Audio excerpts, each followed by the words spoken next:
I'm so glad to see all of you here.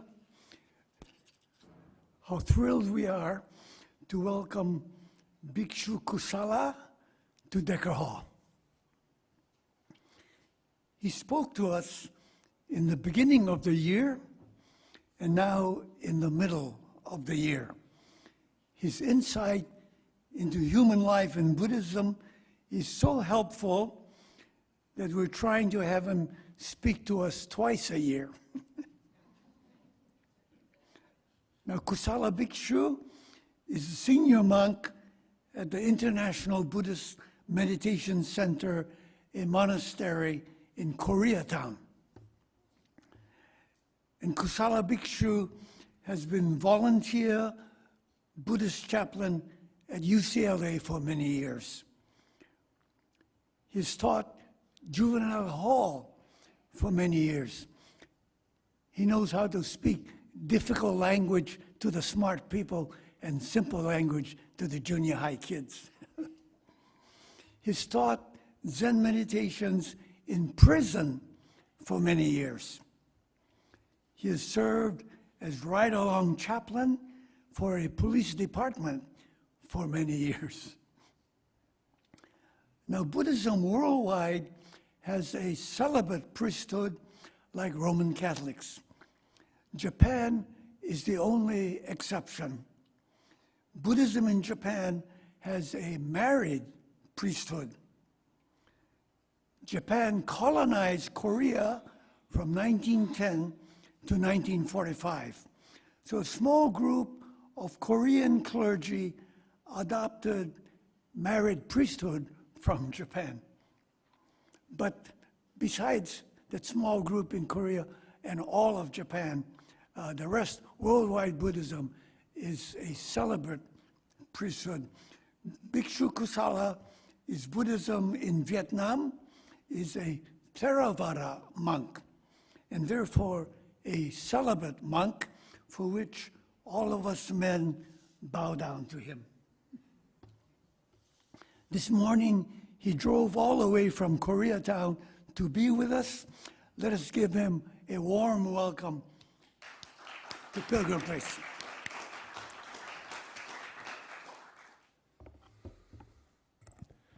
I've got to make a few corrections over that wonderful introduction. I am ordained in the Mahayana tradition as opposed to the Theravada tradition, though I did have a primary teacher who was a Theravada elder. So I can appreciate both forms of Buddhism, but I sort of like the Mahayana a little better than the Theravada. But don't tell the Theravadans that, please. I was also going to talk today about my book, first book, only book, and so I'll do that after my talk. It's exciting to have a book. You know, and you sort of wonder, should you bring it with you? A table with 100 copies in back? And the answer is no.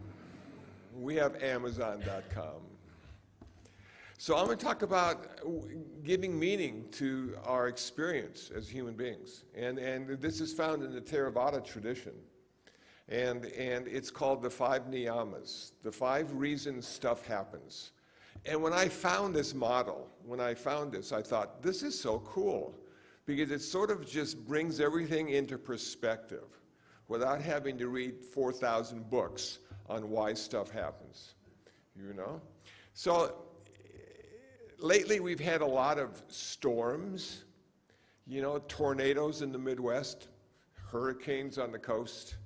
There's always forest fires in the summer in California and all year long in Canada. And it's just like all this stuff keeps happening. And I remember a couple years ago, there was a tsunami in Thailand. And I remember listening to a monk talk about the tsunami in Thailand. And he said, well, it was their karma. And I'm thinking, oh my gosh. Nothing ever happens because of one thing. It's oversimplification at its greatest. So I thought to myself, can I use the 5 niyamas to give meaning to the tsunami in Thailand? And sure enough, the first part of the model is, number one, we live on a planet that circles the sun, that has an atmosphere and has weather. And that probably is the main reason they had a tsunami in Thailand. And I thought, how wonderful is that? We don't even have to think too hard about that. We just need to know a little bit about geology and Earth and the planets and all that kind of stuff. And this stuff happens all the time. And it generally has nothing at all to do with your karma. It has to do with where you live on this planet of ours. I went, okay, I feel much better now. I can understand that whole part of my life. Now, the second reason stuff happens is because of our ancestors. We have a biology, and I have a receding hairline. Now, I really can't blame the earth for my receding hairline, but I can blame my ancestors, and my father in particular, who gave me his receding hairline. So I don't have to think too hard about why physically stuff happens, why some people are tall and some people aren't, why some people have blue eyes and some people have brown eyes. That's sort of like biology, and that's sort of what happens when you're born, you know, and it's just transferred to the next generation and the next generation. So if we could find the very first generation, we may be able to complain to them and blame them. But they're long gone, and they don't care anymore about their biology. So biology is an important aspect of why things happen. Geology is another important aspect of why things happen. And the third is karma. We finally made it. Karma is an interesting concept in Buddhism and Hinduism, because what it's saying is, I'm going to take the place of a divine lawgiver. Karma now is going to tell us, if we do this cause, there will be a consequence. And it is a law similar to gravity. So we don't have to think that there's a divine lawgiver who doesn't like us and is punishing us for this or for that. We have to look in the mirror and say, what was I thinking? What was I saying? What was I doing? These consequences keep happening to me, and I can't figure it out. Wow. Well, when you become an official Buddhist, you start changing your karma.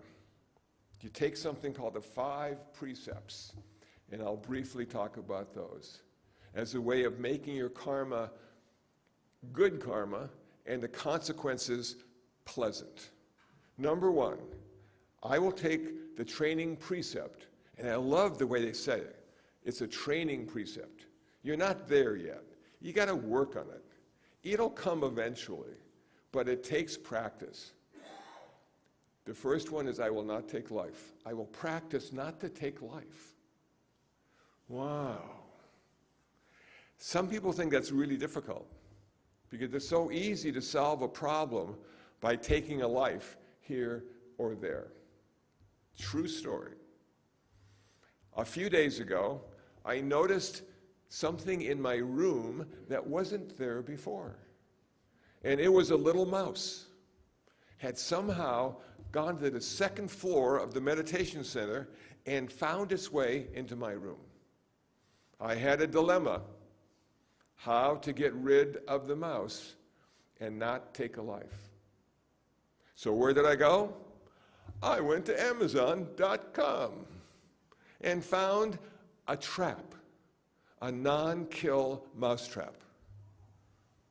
And it wasn't very expensive at all. And it comes in multiple colors. So I ordered it and got it the next day. Amazon is just amazing. And I read the instructions, And now I had to bait it. I had to put something in there that would attract the mouse, okay? So I'm thinking to myself, what can I put in there? Should I put cheese in there, like all those cartoons back in the 50s? I said, no, he's gonna want more than cheese. So I realized that I had a few pieces of my banana nut bread left. And I took a little portion of my banana nut bread and put it into the trap. 2 o'clock in the morning. It's rattling around. I said, I got him. I got him. And I went over to the little trap, and there he was. And he wasn't even eating the banana nut bread. He was just confused about why he was in this little thing. So now, the next thing to do is, well, what am I going to do with the mouse in my room in the trap?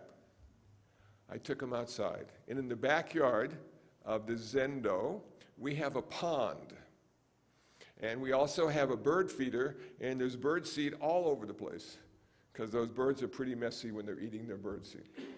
I said, this would be a perfect environment. It'll have water, he'll have food, he'll have trees and grass and leaves and all sorts of things. So I let him go, and he just ran off into the night, 2 o'clock in the morning. I went back. I couldn't go right to sleep because I was wondering how he was going to do. Will he be okay? Now, the first part of I will practice not to take life is I'm not going to kill. The second part of that is how can I encourage life? How can I support life? How can I be nice to life? How can I be kind? So if we take a little extra time, we can figure out how to solve the problem without taking life. Except when it comes to humans. Humans prefer to take life of other humans. They might save a dog, they might save a cat, but they don't mind killing a few humans. And I'm thinking, what the hell is wrong with humans? We've always been that way, and maybe in the future we'll be a little different. So what we need to do until we become different is practice, practice, practice. Okay, the second part of this, or the second precept, is I will not take what is not given. I won't steal stuff. And you would think, yeah, most of us have enough stuff. We don't need to steal stuff, And stuff is just an illusion anyway. People think they own things because they have a receipt. You don't own anything. Have you ever had your car vandalized? I did back in the 1970s. Somebody broke in and took my audio cassette player out of my dashboard. Man, was I bummed. So bummed that I started talking to my car. I said, car, who owns you? Why did you let them do that? Couldn't you have said anything to me about what was going on? And I listened for a response, and there was just silence. And at that moment, I realized I didn't own that car. I was just using it until somebody wanted it more than I did and would take it, or it would break down, or I'd see a new model that would just create desire and craving, and I'd want that even more. So I started to realize that this ownership thing is just a way to keep the economy going. And most of the stuff we have, we don't need, we just like. And going, okay, here we go. Third one, no sexual misconduct. Man, this is a tough one. Because, sometimes it doesn't seem like sexual misconduct, but it could be. And so how do you guard against that? How do you live a righteous, wholesome life when it comes to sex? It takes a lot of practice. You got to figure out why we have sex in the first place. It's to have kids. We got 8 billion people. We're doing really good when it comes to having sex. Some people have 2 or 3 or 4 wives at the same time, just because they want to have 3 or 4 wives. I've never been married. I'm celibate. I am happy because of the simplicity of celibacy. I don't have to go on dates. I don't have to, be overly nice to somebody. because they are of the opposite gender. I can just go, hey, how's it going? I can see people and have an honest, wholesome relationship without any overtones or undertones about what I'm really after. I sort of like that. And now that I'm 75, it doesn't mean anything anymore. I'm just happy to get up in the morning. I'm not trying to be desirable. I just don't want to be repulsive. It's that part of my life now. So it's working out okay. Not having an ex-wife or 5 children or whatever it is. I have cats. I have 12 cat colony I take care of. Feed them every day. They're my buddies. They're my children. They don't know it. They never say thank you, but they always show up for the meal. Okay, now we go to the fourth one. The fourth one's about talking, which I do a lot of. It's about speech. It's about wholesome, kind speech. No false speech, malicious speech, harsh speech, gossip or idle chatter. I don't know if you've ever watched TMZ, but it's a fun show to watch. It's just full of gossip and idle chatter. There's no value whatsoever. It's just a waste of a half hour, which sort of reminds me of the rest of the world, gossip and idle chatter. But can we speak when we have something to say? Can we speak when what we say makes a difference and makes people who listen to us feel a little bit better about themselves? Can we do it that way? And that's what clergy do. In all the varieties of clergy in the world, they're good speakers. They've got great stories. They want to be helpful in what they say. I like that idea. I try to be helpful, but people always have questions that I have no answer for. So the only answer I can give them is, don't know. And they go, why don't you know? Don't know. The older I get, the less I know. And I'm happy with that. At some point, I won't know anything. And life will be just fine, thank you. But until then, I have to know stuff. I just got my driver's license renewed. Now, in California, you have to take a test after a certain age, I think. So they said to me, in an email, I just love, technology, we have to give you a test in order to give you a renewal of your driver's license. And you can do it online. And it's called a no-fail test. I said, I like that idea. A no-fail test.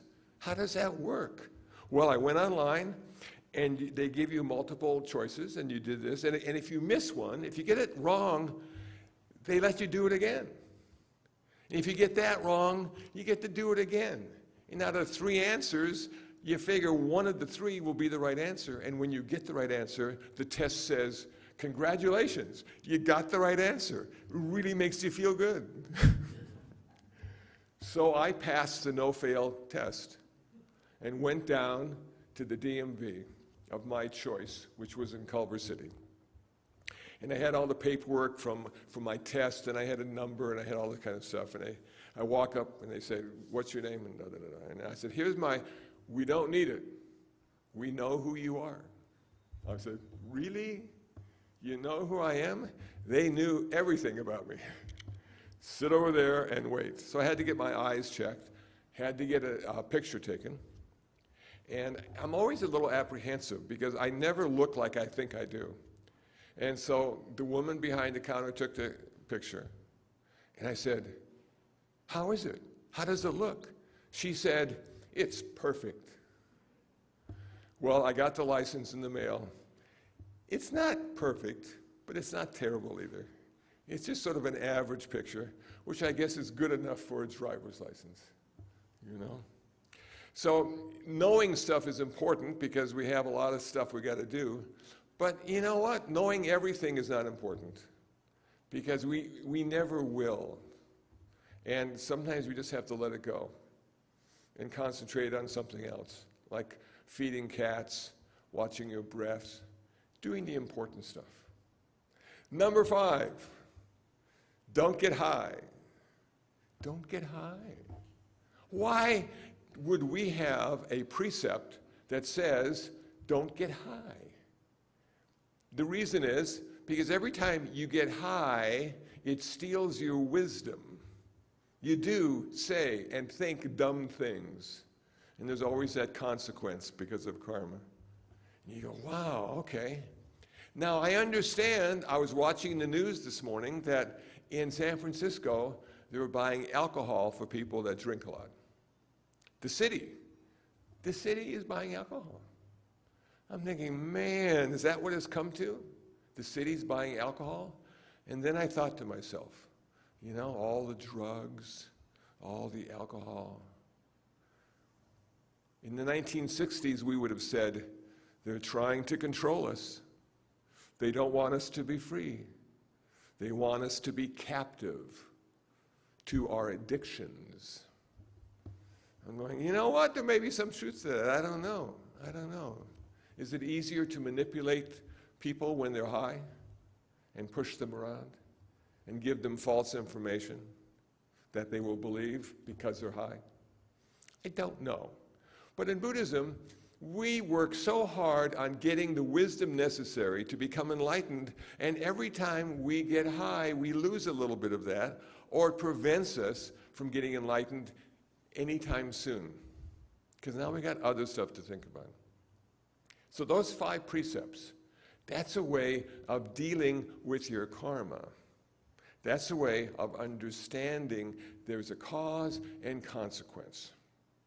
Now, the thing that trips me out about karma is the connection between the cause and the consequence. How the heck does that happen? I do this, and that happens. What's the thread? What connects all of that? And the Buddha said, you're never going to figure it out until you get enlightened. It's far too complicated. And I'm thinking, yeah, that is really complicated. If I can do something in LA and there's a consequence in New York, wow, how does that work? Well, I don't know. I'll leave it at that. Okay, so now we're coming to the 4th niyama, and that is dharma. Dharma. Now, dharma has a lot of different meanings, but in this case, it's pretty much the teachings of the Buddha or ultimate reality, the Dharma. So what does the Dharma allow us to understand? According to Buddhism, the Dharma allows us to understand why we suffer, why life is unsatisfactory, why life is never as good as it could be. If only this, if only that. And that never occurs. So some days are better, some days are worse, but ultimately everything ends in a little dissatisfaction. Now, when I was younger, it didn't seem to be that way. And when I give talks at high schools, they don't get it very much. They don't, it's okay. I know we lost the game last Friday, and the football team now just feels so bad, and we're all suffering because of that. I said, well, that's a form of suffering. But how about old age, sickness, and death? Did you ever think about that? Well, in high school, you don't. In high school, you're much closer to birth than you are to death. But as you get older, as you cross over to 40, 50, 60, 70, you start looking around and you start seeing that, man, you know, in the old days, I never had a sore knee, and now my knee is sore all the time, and I have no reason to believe it's anything I did other than being born. You go, oh man, okay. And then sometimes you forget things. You walk into a room and wonder why you're there. Why am I here? Or you might drop something and figure it's not worth picking up because of all the effort necessary to bend over. Or you're into meditation and now you've decided to graduate to the chair rather than sit on the floor because you're good at getting down, but it's harder than heck to get up. You know, so that chair looks really good. And it's all about your mind anyway. It's not about your body. You just want your body to be comfortable and stable so you can work on your mind. And so what did the Buddha say about that? In his first talk, he said, you know, I have figured out that life is ultimately unsatisfactory. Even if you go to Disneyland, you have to leave. You got to leave the happiest place on earth because they're going to close. Why would they do that? So the Buddha said, you know, it's just, I looked at the world and I saw people suffering. Now, what I came to understand about suffering is you really can't see the suffering. It doesn't have a color, doesn't have a taste, doesn't have a size. What you see are the people who are suffering. You see the results of that suffering, but you can't see the suffering itself. Okay, so the Buddha went on to say, I have figured out why we suffer. Wow, so he didn't stop at just life sucks. He said, I can tell you why. Because we have craving, we have desire, we cling, we attach to the pleasant, we try to push away the unpleasant. We're always trying to manipulate our life to get rid of the bad and to come close to the good. And yet, because we're born with original ignorance, not original sin, we never get it right. We never figure out how to have that perfect hair day.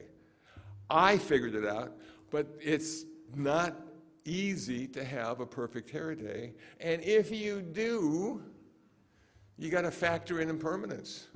It's only perfect for a little while. It's only perfect for the moment. And then it doesn't look that good ever again. You go, wow, man. So it's the craving, it's the clinging, it's the aversion causes us a lot of suffering. But he didn't stop there. He told us we suffer, he told us why we suffer, and then he said, I have found the answer. Now he left his family to find the answer. A lot of people think he was a deadbeat dad, Siddhartha Gautama, because he said, I want to leave you in the care of my parents, the king and the queen, but I got to go out and I got to figure out this suffering thing. And when I do, I'll come back and get you. And he figured it out. It took him like 6 years, and he figured it out. And he said, I call it nirvana, the end of suffering, the end of karma, and the end of all future rebirths. Now, that last one may not sound that glorified, or it might even sound strange. The end of all future rebirths. Well, the primary reason we're suffering is because we were born. That's it. It all started with that. And then in Buddhism, you get to be reborn again and reborn again, over and over and over. And sometimes you get reborn in the heaven realm.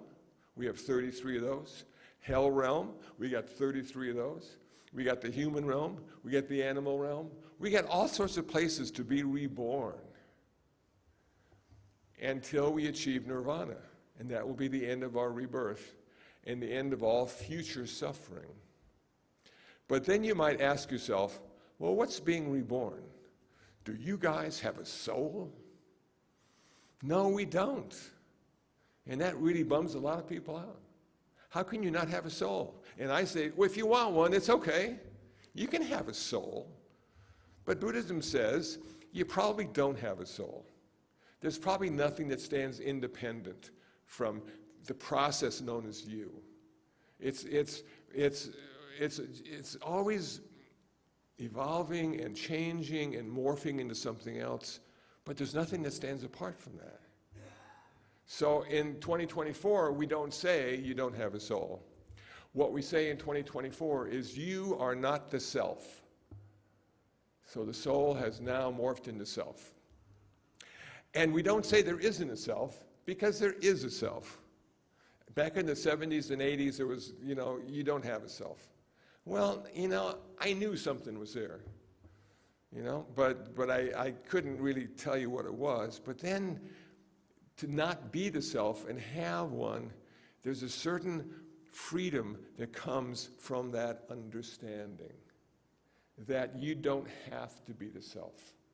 That not being who you think you are gives you an advantage. You can be anything or anyone you want. And in LA, with the celebrity culture that we have, We have a lot of non-selves walking around going, look at me, look at me. And as the Buddhist looks at them, it's transparent. There's nothing there, you know? But don't tell them that, because they're getting $500 million a year for not being somebody. So here we are faced with this dilemma of what migrates from lifetime to lifetime, and we would say it is the karmic energy from this lifetime. So think of yourself as a transformer, that every time you think, say, or do something, you are taking energy and transforming it into wholesome or unwholesome, good or bad, skillful or unskillful. And this transformation occurs moment by moment. So we're starting with always working with energy around us. And we're always transforming it because we're always thinking, acting, or speaking one at a time, or all three together. And then when this body finally drops, this karmic energy is released. And it seeks out a new life. And so what's it looking for? It's looking for sex. And so we have sex happening, and it's sort of dark, and it's sort of moist, and it welcomes the karma in. Come and join us. Come and join us. So in Buddhism, you need three things to be born. You need a sperm and an egg, dad and mom, and you need past karma. And when those three things come together, you get to start again. How lucky are you? Another full life of suffering. Can hardly wait. Okay. And then it happens again and again until finally your karma is ended in nirvana and there's nothing to be reborn. So what happens then? I have no idea. I've tried to think about it. It's almost impossible to think about existing and non-existence as being the same thing. And it isn't non-existence, it's something else. It's something else. So we have a little pond in the back of the zendo, and for a while we had turtles and we had fish. Now we just have fish. And so I imagined that the fish would come over to the rock that the turtle is lying on and ask the question, what's it like to leave the pond? What's it like to not be in water, the fish would say. And no matter what the turtle would say, they couldn't understand because it was completely foreign to them to be out of the water. And that's sort of like nirvana for a person who doesn't know anybody who's achieved nirvana or hasn't reached nirvana themselves. What's it like to achieve nirvana? Do they have cool shoes? Is that one way to recognize that? Are they always kind and sincere? Do they only talk when spoken to? What's it like? And I don't know. I've never met anybody that's even been close to nirvana or enlightenment, for that matter. Now, I draw a distinction between enlightenment and nirvana. I'll share that with you. You can use it as a soundbite when people say, you know, I'm enlightened. And you go, really? And they go, yeah. I quit my job, and my wife is supporting me because I'm enlightened. I go, really? What is enlightenment? Enlightenment is the direct experience of the interconnectedness and interdependence of all phenomena. I'll say that one more time. The direct experience of the interconnectedness and interdependence of all phenomena. Now, there's this guy, and I wish I could remember his name better than I remember it, but Alan Lightman, I think Alan Lightman, Alan somebody. Okay, his family has a island house on a lake in like Minnesota. Okay, so one night, Alan, who is an author and a physicist, is taking his boat to the island house to have a weekend of relaxation. And for some reason, he looks up at the sky. And then he lays down in the boat so he can see the stars. And he had an enlightenment experience. He merged with the universe in that moment. There was no separation between him and the sky and the cosmos and the stars and the moon. It was all interconnected and interdependent. Changed him forever. He's on PBS. He's got some podcasts. He's got some YouTube videos if you're curious about him. He's a down-to-earth kind of guy that had a spiritual experience. And he likes to talk about it, which I think is really cool. So somebody asked him, well, what's the takeaway from that experience that you've had on the lake? He said, it's all connected. Leonardo da Vinci said something like that too. It's all connected. And so the enlightenment experience doesn't mean you have achieved nirvana, but you've had a direct experience of the ultimate reality that you can't live in because our world is far too complicated. You need to think, you need to know stuff, you need to do stuff.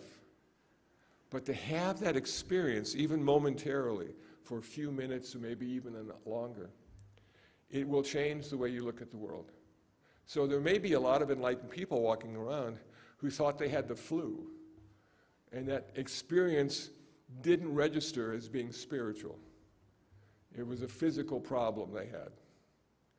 But there are other people who meditate and go to ashrams and meditation centers and have a strong spiritual practice. If that were to happen to them, they would know what it meant. Life-changing? Yes. But you still have a lot of work to do in your life. Wow, okay. So that, for me, is enlightenment, and nirvana is the end of suffering, the end of all future rebirths because of the end of karma. So, if you go to the Mahayana school of Buddhism, they emphasize enlightenment. And why do they do that?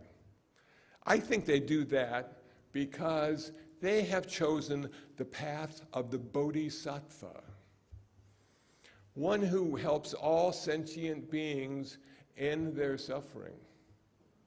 And they even have ceremonies to be a Bodhisattva. Shilai Temple, Hacienda Heights, they have a Bodhisattva ceremony for the nuns and the monks. And what do they do to identify themselves as a Bodhisattva?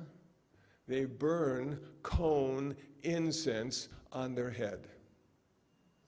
3, 6, 9, 12. Little burn marks, little burn circles. And it doesn't go away. And every time they look in the mirror and they see those burn circles, it reminds them of the path they've chosen and the vows they've taken. So the Bodhisattva path is much different from the Arahant path. The Arahant says, if we have a chance to achieve nirvana, we're not going to pass it up. We're going to take it and become an Arahant, and then we'll help people.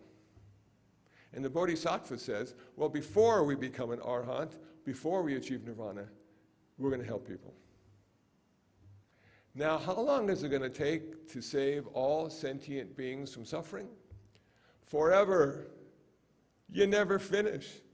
It's one day after the next. Who can I help today? What needs to be done today? How many cats are hungry? We got to feed them today. And the thing about feeding cats and dogs, they always want more food the next day. What the hell's wrong with them? Aren't they ever satisfied? They're just like us. We like to eat every day too. But that requires a commitment. And I never realized until I started taking care of the cat colony what kind of commitment that was. And how much I appreciate farmers now that have livestock. They don't take a vacation. Their livestock needs to eat every day, and they need to clean out the yards, and they need to do this, and got to have the water changed. They got to do all. It doesn't end every day, every day, every day. So the Bodhisattva looks at the world and sees the suffering and says, what can I do today? It doesn't have to be big stuff either. You know, I am lucky because I feed homeless cats. So I know I'll be doing one good thing every day. But some people don't know how to do one good thing every day. So they have to look it out. They have to search for it. What's the one good thing I could do today? And sometimes it's just listening to a friend talk. That they need a friendly ear. And that's the good thing you can do that day. Or you can buy somebody some food. That's a good thing you can do today. Or you can be kind to somebody.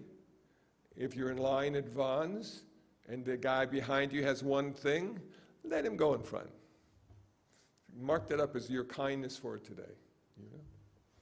So it's an interesting challenge to identify yourself as either Mahayana or Theravada, and as an American Mahayana or Theravada, because right now we don't have American Buddhism. There's no American monasteries out there. I was ordained in the Vietnamese Zen tradition. These robes come from Vietnam. Have I ever been to Vietnam? I never have. I don't want to go. I want to go to Canada, where everybody is nice, and there's no graffiti, and there's no trash on the streets. I just want to see that once, to know it can occur and can happen. But, you know, it's just like, and we don't have our own robes. You see all these Westerners who have been ordained in a variety of Buddhist traditions, all wearing different robes. You know, and so somebody said to me the other day, well, what kind of robes are you guys going to have when you finally get your own robes? I said, we're going to have blue denim, and we'll be looking good. Maybe even a little Levi tag right on there, you know. So now the fourth thing is, well, how do you achieve nirvana? How do you end your suffering? The Eightfold Path. Right view, right intention, right speech, right action, right livelihood, right effort, right mindfulness, and right concentration. Those 8 path factors, in combination or separately, allow you to gradually become aware that you've always been there. You don't have to go anyplace. You don't have to go to an ashram in India or a Tibetan monastery. You don't have to do anything except work on your consciousness, because the idea with Buddhism is you're not transforming anything but your consciousness. You're going to be turning the greed into generosity. You're going to be turning the hatred and anger into love and kindness. And you're going to be turning your ignorance and delusion into wisdom. That's why you practice the Eightfold Path. And it's always practice until it turns into performance, and that's when you achieve your bodhisattva or your arahant designation. So the 5 niyamas, Eightfold Path, karma, all those things work together to give you meaning from a Buddhist perspective, to make sense of the world around you. And sometimes the reality and the insight gained from that can make you feel crazy. Like you've sort of crossed the line into this neither world of, you know, and you go, wow. But there was a famous Zen master who said, if you think you're getting crazy, you're not any crazier than you were yesterday. Don't let it bother you. So Chogyam Trungpa Rinpoche was known as spouting off crazy wisdom. He was the crazy wisdom guy, you know? And so it's sometimes maybe being crazy allows you to be much more normal in a good way, in a wholesome way, in a positive way. I'm going to stop there and talk about my book, my only book, my first book, published last month. Amazon.com, Barnes & Noble, Kindle and Nook. You can get it. It's wonderful. I didn't bring any with me. I'm not going to be a book merchant. Next time I see you, if you have a book, I'll be glad to sign it. But the thing about the book is, it was myself and Rebecca. And Rebecca is a fascinating person who now lives in New York City. But for a while, she had sublet her apartment, and she was between jobs, and she had nothing to do and no place to stay. And she saw an ad that we had placed from the International Buddhist Meditation Center saying, we have rooms available. And she came by, and she started to meditate, and then she said, I think I want one of those rooms. Now, she had a yoga mat and a suitcase. That's what she moved in with. And so we got to know each other. She wasn't impressed with me at all. She said, this white boy Buddhism, I don't know. I don't think it, And then so I said, okay, it's okay. You don't have to believe or listen to anything I have to say. And then she found out about my community service. And she said, you know what? That might be interesting. That might even make a book. Because I don't know many people who are doing what you do. I said, well, okay, so why don't we talk about it? So we set up a little table on the porch of Kuan Yin House, and she would have her big cup of coffee, and I would sit there and she'd ask questions, and I'd reply, and then I'd tell her stories and that kind of stuff. And the book is called Urban Dharma, 20 Years of Buddhist Stories from L.A. City Monk. So it's a storybook. And then she started to find out that I volunteered at Central Juvenile Hall, I volunteered at the Garden Grove Police Department, I volunteered at the state prison up in Lancaster. I volunteered at UCLA and was an on-campus Buddhist chaplain for the University Religious Conference at UCLA. And I also got over to the hospital and talked to patients about stuff. And she said, wow, this is really cool. I think it sounds good. I like it. So I'm going to start writing it, and then we'll see if we can get it published. Now, that was 9 years ago. So people say, it takes a long time to get a book ready for publishing. Well, it took us 9 years. And what happened with her is she answered an ad for a job. Robert Thurman, the Tibet House in New York, to digitize all their stuff. So she left LA, and we didn't talk for a couple years. And then that contract ended, and then she said, let's start on the book again, and we'll use Skype, and we'll talk to each other, and we'll read each other the book back and forth and see how it sounds and see how it reads. And then she got another job. Oh, man. What are you going to do now, Rebecca? I'm going to be producer for TED Talks, she said, in New York City. I said, cool, okay. So we didn't talk to each other for another couple years. And then that contract ended. And she said, you know what, this is killing me. We got to get this book out there. I'm dying. I got to give it birth. I said, okay. So now we've gone from Skype to Zoom, and we have our cell phones, and we're talking back and forth, So now she says, okay, we're pretty much ready. This was the beginning of the year, this year. I'm going to find a publisher. Okay, great.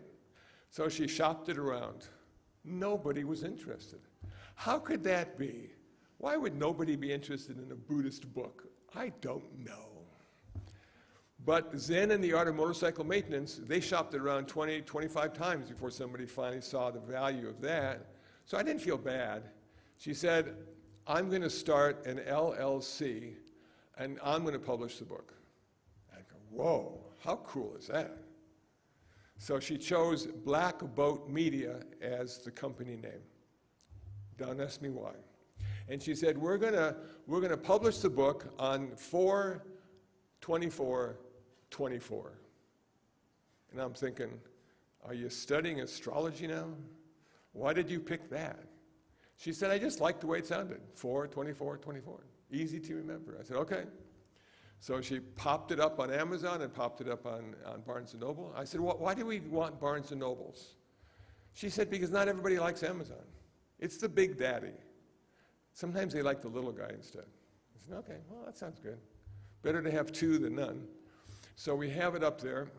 And now we sort of walk through all this stuff. Now, the first chapter is about my police chaplaincy in Garden Grove and my visit to the Orange County morgue. And we got to see dead people for the whole day. Now, you might say, that's weird. I'm going, yeah, but you're a chaplain and you're a police department, and sometimes people die. So you have to be used to that, and you have to know what to do around dead people. Okay. And the big secret is, you can't go to the morgue. They won't let you in. Nobody is supposed to see dead people. It's the last great secret, And here we are, and the Baptist chaplain brought donuts for afterwards. Needless to say, not many were eaten, but it was a kind thought to have. So we got to look at dead people. And I'm thinking to myself, wow, look at those people, they're dead. And then I thought to myself, but they all had lives. And some lived them well and some didn't live them so well. And this one woman had painted fingernails, had just polished her fingernails. Freaked me out. You know why? She was in her 30s, she went to a party, had a drug overdose, and she didn't plan on dying. I don't know if any of those people in there planned on dying except for one who committed suicide. But the rest of them, it just sort of creeped up on them. One guy was a drunk. He was found dead in his easy chair next to a bottle of vodka. And when you saw his liver, it was the size of a football. I'm going, wow. And this other woman who was cut open had all this yellow stuff in there. And I said, what's that yellow stuff? To the technician who's doing the stuff. She says, that's fat. Fat turns out to be yellow. I'm going, whoa. She needed to change her diet. So that was just an amazing experience to have, and there's other stories that go into that. And then I got a chance to go to prison and be a prison chaplain for a year. And to be honest with you, I didn't think Buddhists went to prison. I thought we were too good for that. We studied the Dharma. We practiced the Eightfold Path. How did we end up in prison? Well, we did and we do, and one of the stories was, when I got my little guys together, is they said, you know, it really stinks in prison. Can you get us some incense? We'd really like some incense. I said, sure, I'll go to the different monasteries and get some free incense. So I brought hundreds of sticks of incense the next time I went to prison. They were so grateful and so happy to have that. And then the following time, they said, can you get us some more incense? Now, this has been 2 weeks, and I brought them hundreds of sticks of incense. I said, how could you burn hundreds of sticks of incense in 2 weeks? They said, we didn't burn it, we sold it.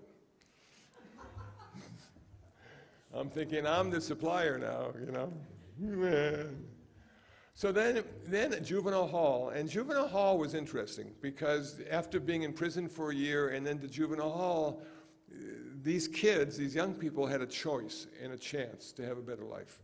The prison guys, not so much. They, you know, they were older and they sort of set in their ways and done stuff. But the young people were just, you know, ended up in bad situations or were deluded and ignorant and thinking something of this. So I'm in there, and my first talk was in a high security, it's not a cell, but it's where they live. And so it was a high security, and they all had orange jumpsuits on. And I walked in not really sure what to expect. And I looked around, and I felt immediately comfortable. We all had the same haircut. I'm going, cool, man. I said, is anybody suffering here? Every hand. Okay, let me tell you about suffering.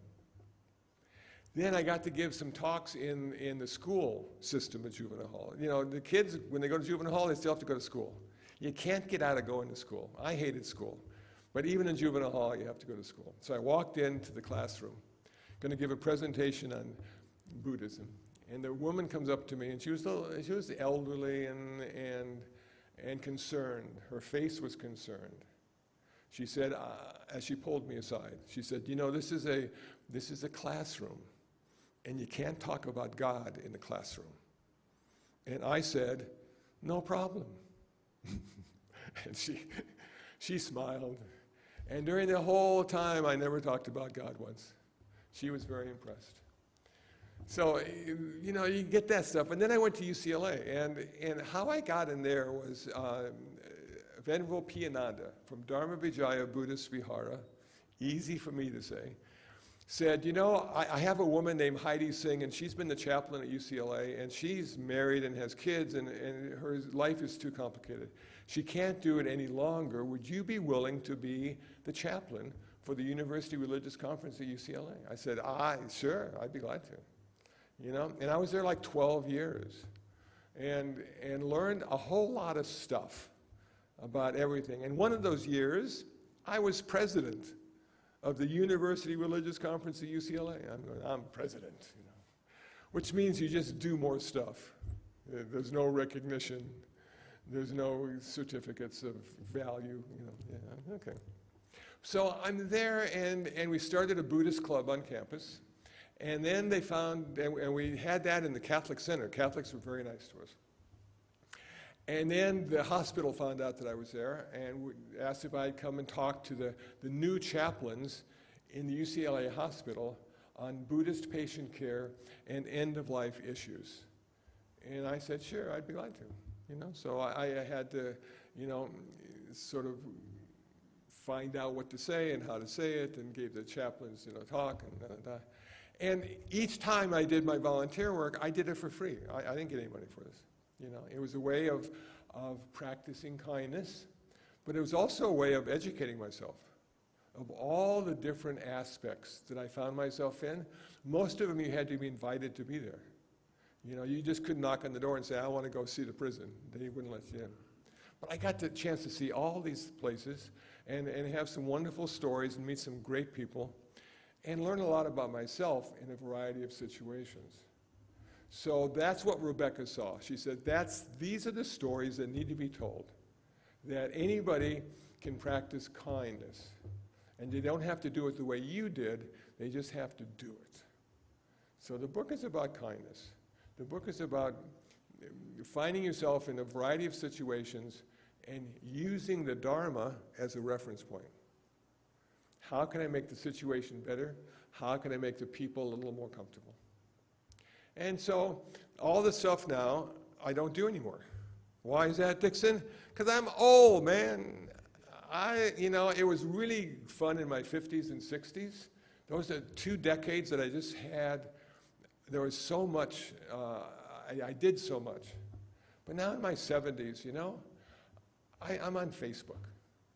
I just, you know, I got a nice picture of a cat. I got a little, you know, saying that I put over it. And everybody goes, what a wonderful post. Thank you, Kusala. We love you, man. And I'm going, you know what? I don't even have to look good to do this. It's just so cool. So I've got a YouTube channel. I've got podcasts on Apple. I got my Facebook. Facebook is, it blows my mind. I don't know why, but I've got like 32,000 followers. What do they know that I don't? I don't know. So so as I'm gradually going into my elder years, I find I can do less, and it can mean more. You know, when I was volunteering, I was here, I was there, I was giving talks. I didn't even have a chance to think or breathe. But now I can think about it and say, I've got a book. How cool is that after 30 years? You know? And so when all is said and done, I think I made the right choice.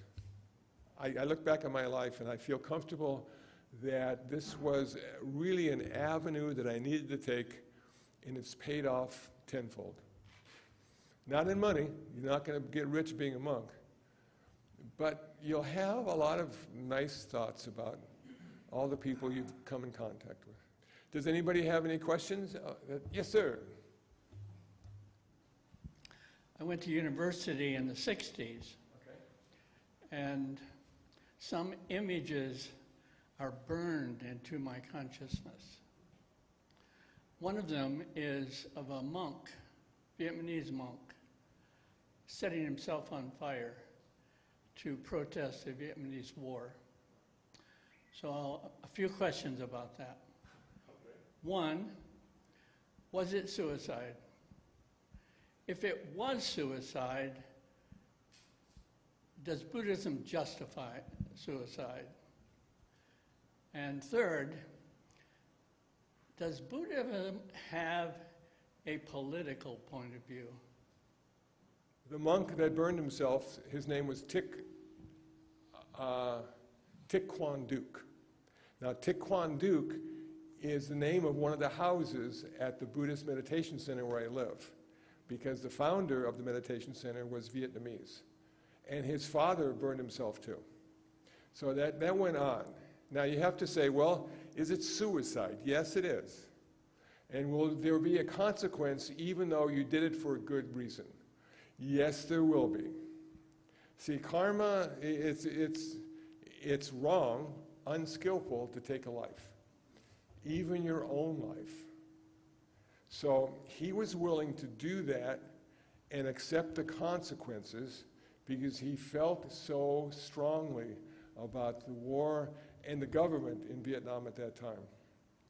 Now, I have to say, you can do a lot more good when you're alive than when you're dead. His heart, Thich Quang Duc's heart, is in Vietnam in a jar. And the reason they have his heart is because it didn't burn with the body. He had so much love and kindness that his heart didn't burn. Makes a good story. I don't know. I would rather have him around. And if you go online and do a search for Thich Quang Duc, there's a lot of information on him. A lot of Buddhist monasteries are named after him. You know, and so for me, it's unskillful to take a life, even your own. Not good. And the third question was? Does Buddhism have a political point of view? In other countries, it definitely does. Soka Gakkai, which is a form of Buddhism in Japan, they are a political action group in Japan, and they are a Buddhist group over here. So they don't, and in Sri Lanka, oftentimes the monks will run the villages and decide what to do and how to do it and that kind of thing. So there is a political aspect to Buddhism. Generally speaking, I have found in America, no, that the monks won't talk about it. In fact, I asked my teacher, I think it was when a couple campaigns ago, I'm trying to think who was running. I can't remember who was running.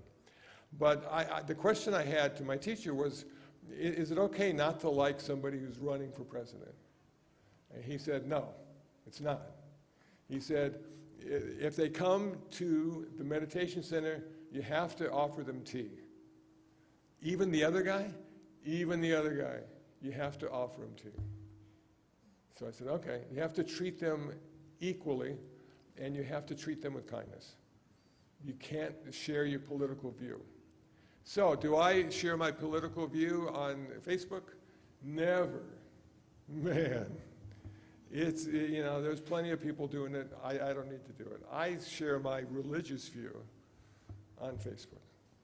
So politics, I stay away from. Most American Buddhists do stay away from it. And it's always wrong to kill, even yourself. Is that helpful? Thank you. Thank you. Thanks for the question. Dixon. Yes, you can. My father owns the only private slaughterhouse on the Big Island in Hawaii. I worked in the slaughterhouse until I graduated high school. We killed pigs, chickens, cattle.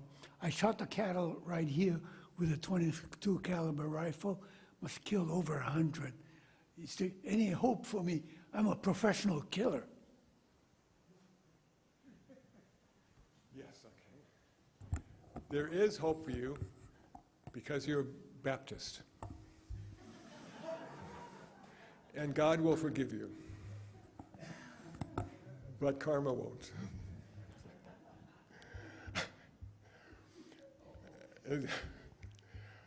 Anything else? Anybody else have a comment or something they'd like to share? We now have a microphone. Yes, sir.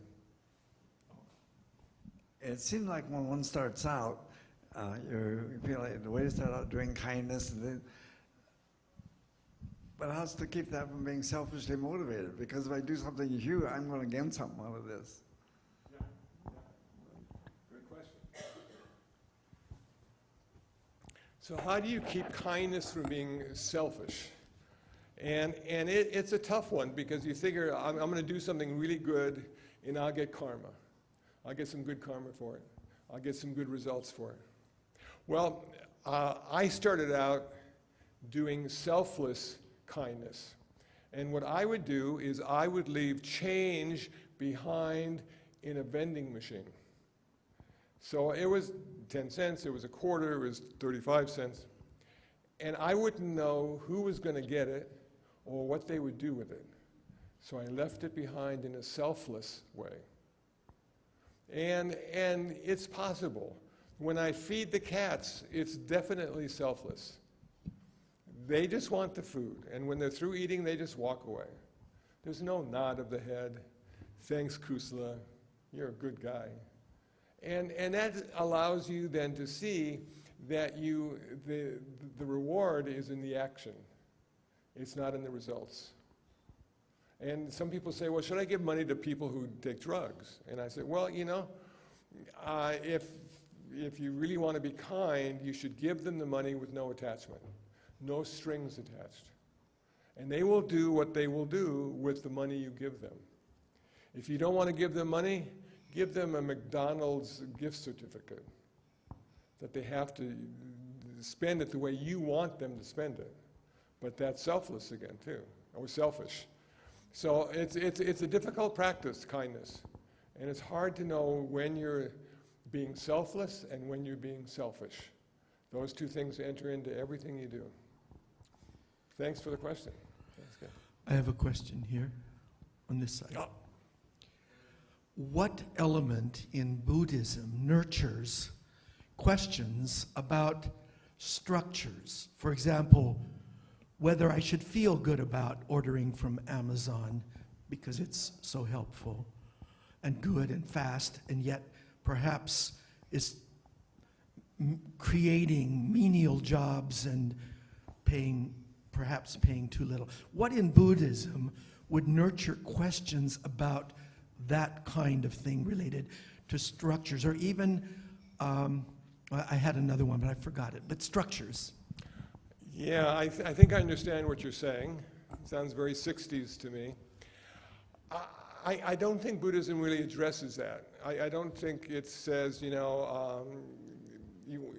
want to keep, some people down and then allow other people to rise in the economics of America or our city or our county. And it's like, how can I do good? How can I be skillful? How can I be kind?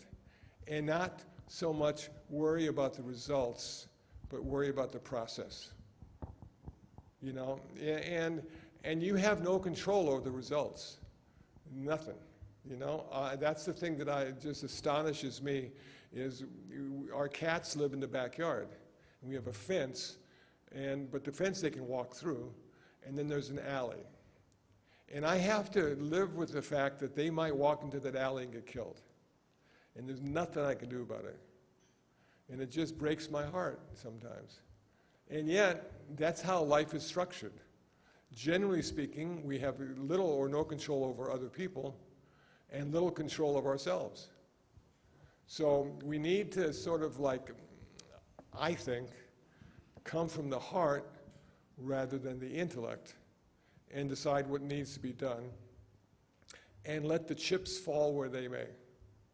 Now, if you realize you've done something unskillful, then the next time you do it, you have an option or a choice to do it differently. But the first time, you don't know. You don't know how it's going to work out. And ironically, in Buddhism, they say that everything is the first time.